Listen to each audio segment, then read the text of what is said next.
দুনিয়া কত তাড়াতাড়ি আগায় যাচ্ছে, ঠিক তাই না? কয়েক বছর আগেও আমাদের একটা স্বপ্ন ছিল how to make blogs, how to make YouTube channel, how to create Facebook content. এগুলো তো এখন হাতের মুঠোয় এসে পড়ছে, কারণ এখন সাল হচ্ছে 2025। এখন সবার স্বপ্ন থাকে যে কন্টেন্ট ক্রিয়েটার হওয়ার, কন্টেন্ট ক্রিয়েট করার, ফেসবুকে ভিডিও দেওয়ার, ইউটিউবে ভিডিও দেওয়ার। আমারও ঠিক তেমনই ইচ্ছা। আর ব্যাপারটা হচ্ছে পারফেকশন শুরু থেকেই আসে না। তো প্রথম অনেক কিছুই থাকে, যেমন নিজের কাছেই মনে হয় যে না, কেমন আসতেছে, এই ভিডিওটা দিব না। এরকম অনেক ভিডিও ইউটিউবে দেওয়ার আগে আমি ডিলিট করে দিছি। এমন অনেক ব্লগস আমি বানায় কাটা দিছি। লোকে কি বলবে এগুলো চিন্তা করে আমি অনেক ভিডিওই দেই নাই।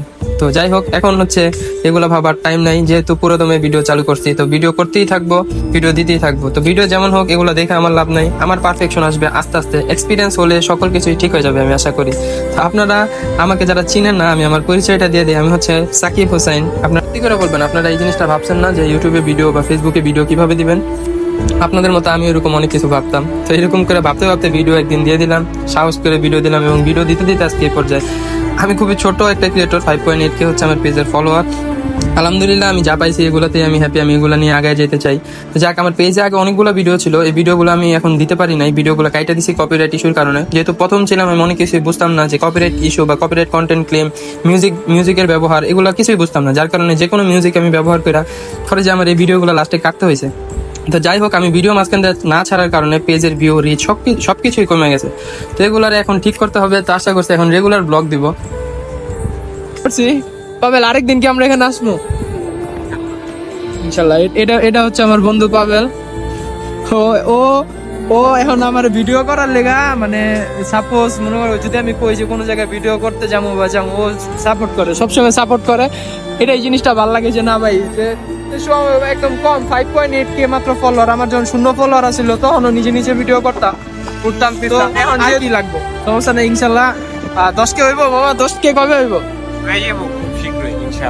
খুব শীঘ্রই ইনশাল্লাহ হয়ে যাবো। বন্ধু কাছে 10K হয়ে যাবো। তো আপনারা 10K করে দেন। 10K হয়ে গেলে রেগুলার ব্লগ 10K 5.9K তো হয় না, 10K করতে। তো যাক, আজকে সন্ধ্যা হয়ে গেছে, এখন বাসার উদ্দেশ্যে চলে যাই। ওয়েদারের হচ্ছে এই অবস্থা। আমি যখন ছবি তুলতে বেরামু তখন ওয়েদারের এই অবস্থা থাকবে। আর যদি মনে করেন ছবি তুলতে যেদিন না বেরামু, মানে কি সুন্দর ওয়েদার দেখলে আমি ছবি বলবো যে ভাই এই জায়গায় মানুষ ছবি তুলতে হয়। আর আজকে আমি আইছি এই জায়গায় ছবি তোলার লেগে। যাই হোক, সুন্দর কয়েকটা ছবি আসছে, এগুলা পোস্ট করার মতো। তো এই তো আমাদের শীতলক্ষা সেতু দেখে সন্ধ্যা হয়ে গেছে। এখন ভিডিও শেষ পর্যায়ে এসে আমি এটুকুই বলতে চাই যে 2025 সালে আমি চাই যে অনেক কন্টেন্ট ক্রিয়েটর হোক, যারা কন্টেন্ট ক্রিয়েটর হওয়ার স্বপ্ন দেখে বা যারা ভিডিও পোস্ট করার চিন্তা ভাবনা করে কিন্তু ভিডিও করার পরেও পোস্ট করতে পারে না, তাদের জন্য আমার এই ভিডিওগুলো থাকবে। তো সবাই আমরা একসাথে আস্তে আগে যাব। আমার জন্য সবাই দোয়া করবেন। তো আজকের এই ভিডিও পর্যন্তই ছিল। Before the next video, till then be happy, be safe. আসসালামু আলাইকুম গাইস।